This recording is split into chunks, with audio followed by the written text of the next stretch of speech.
देखिए, उर्दू के प्रति मेरा विशेष प्रेम कोई घटना नहीं है, कोई बड़ी बात नहीं है। मैं समझता हूँ इस देश में, इस इतने बड़े पंडाल में एक इंसान खड़ा होकर मुझे बोल दे कि मैं 2 मिनट बात करूंगा बगैर उर्दू के। उर्दू को लेकर जो ये विशेष प्रेम आपका है, एक किस्सा मैंने मनोज मुंतशिर के बारे में पढ़ा जिसमें वो ये कहते हैं, उर्दू पढ़ने के लिए मस्जिद के नीचे जाकर किताब खरीदी और शायद 2 रुपए की किताब थी, जिससे वो सिलसिला आगे बढ़ निकला और ऐसा बढ़ निकला कि नाम मनोज शुक्ला से मनोज मुंतशिर हो गया। और आज भी जब आपकी रचनाओं की तरफ आप नज़र डालते हैं तो उर्दू के प्रति एक विशेष प्रेम उसमें झलकता है।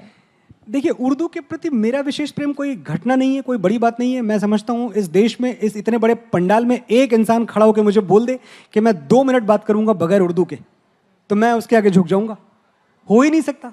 हमारी साझी विरासत है। जितना राणा प्रताप हमारे हैं उतने ही अकबर हमारे हैं। तो जब आप इस पे जाएंगे कि आप एक ज़बान को पूरी तरह से निकाल के फेंकने की कोशिश करेंगे हमारी तरबियत से, हमारे संस्कार से, तो बहुत बड़ी गड़बड़ हो जाएगी। क्योंकि ज़बान तो निकलेगी नहीं, लेकिन जो हमारी यूनिटी है उस पर ज़रूर असर पड़ जाएगा। तो बड़ी बड़ी खूबसूरत ज़बान है। और मैं तो ये कहता हूँ कि एक मामूली सी बात अगर आपको कहनी हो कि भैया 1 कप चाय ले आओ, तो भी आप शुद्ध हिंदी में ये बात नहीं बोल सकते। आप इसको बोलने के लिए कई लफ्ज़ों, कई तरह के, कई भाषाओं का इस्तेमाल करेंगे, तब आप इतनी मामूली बात कह पाएंगे कि 1 कप चाय पिला दो। वरना अगर ये बात आप हिंदी में कहेंगे तो कैसे कहेंगे कि एक मृत्तिका पात्र में दुग्ध शर्करा युक्त ऊष्म पेय प्रदान किया जाए। तो हिंदी में चाय दोस्तों ऐसे मांगी जाती है। और चलिए, आप उर्दू वाले हैं, अब आप उर्दू में ही चाय मांगेंगे। वैसा आप हिंदुस्तानी ज़बान से कोई लेना देना आपका है नहीं, तो आप ऐसे मांगेंगे कि एक लबरेज़े तपिश प्यालाए बरगे बरतानिया पेश किया जाए। तो मनोज मुंतशिर सिर्फ एक ज़बान का शायर है जो खालिस हिंदुस्तानी है।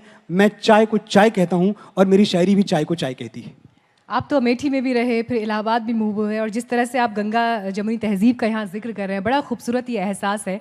लेकिन फिर ऐसे ही दौर में जब इलाहाबाद का नाम बदल के प्रयागराज हो जाता है, एक कवि की नज़र उसे किस तरह से देखती है? नहीं, इलाहाबाद का नाम बदल के प्रयागराज हो जाता है तो मुझे तकलीफ़ होती है। और इसलिए तकलीफ़ होती है क्योंकि मेरी तमाम यादें इलाहाबाद की हैं।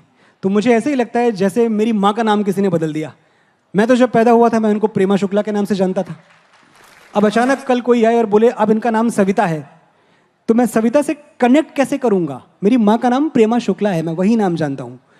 तो मुझे नहीं पता क्या इसके पीछे वजह हैं। आप बदले नाम, लेकिन जब तक इलाहाबाद वालों में इलाहाबादी पना बाकी है तब तक सब ठीक है।